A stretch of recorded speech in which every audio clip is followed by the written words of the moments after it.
দর্শক, এই মুহূর্তে আমি রয়েছি বায়তুল মোকাররমের সামনেই। ঠিক আপনারা দেখতে পাচ্ছেন এখানে কিন্তু চরমোনাই ইসলামী আন্দোলন এর পক্ষ থেকে যে কর্মসূচি দেওয়া হয়েছে, অর্থাৎ চরমোনাই ইসলামী আন্দোলন বাংলাদেশ এর পক্ষ থেকে পূর্ব ঘোষিত যে গণসংযোগ বা যে ইসলামী আন্দোলনের যে কর্মসূচি, সেই কর্মসূচির অংশ হিসেবেই কিন্তু তারা এখানে জুম্মার নামাজের পর একত্রিত হয়েছেন।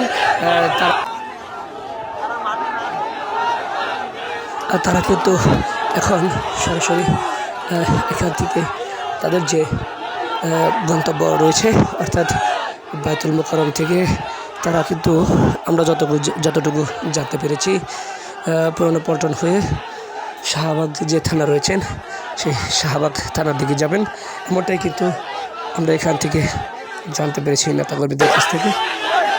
দর্শক, আসলে অসংখ্য নেতাকর্মীদের চাপ রয়েছে, যার কারণে সঠিক ঠিক মতো দেখাতে পাচ্ছি না আপনাদের। চেষ্টা করছি আর কি যে তারা যে শাহবাগের উদ্দেশ্যে রওনা দিয়েছেন, পাশাপাশি তারা কিন্তু স্লোগান দিচ্ছেন।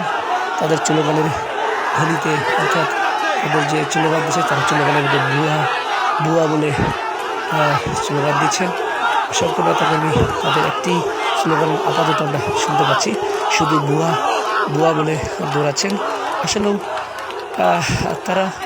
তাদের যে উদ্দেশ্য, তারা কিন্তু এই বায়তুল মোকাররম হয়ে পুরনো পল্টন দিয়ে শাহবাগের দিকে যাবেন, এমনটাই জানতে পেরেছি আমরা।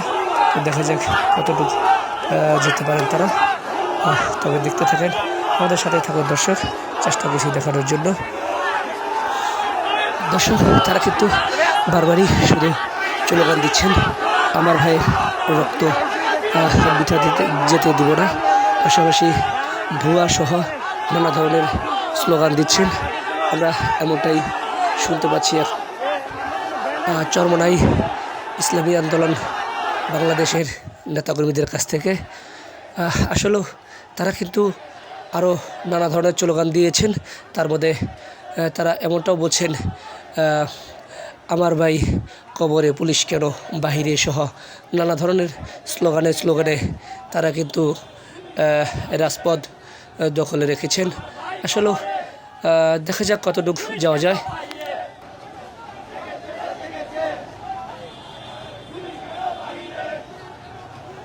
দর্শক, দেখতে পাচ্ছেন আন্দোলনকারীরা কিন্তু শাহবাগ যে থানা রয়েছে সেই থানার সামনে পুলিশ ব্যারিকেড দিয়ে রেখেছেন, সেখানে এসে দাঁড়িয়েছেন।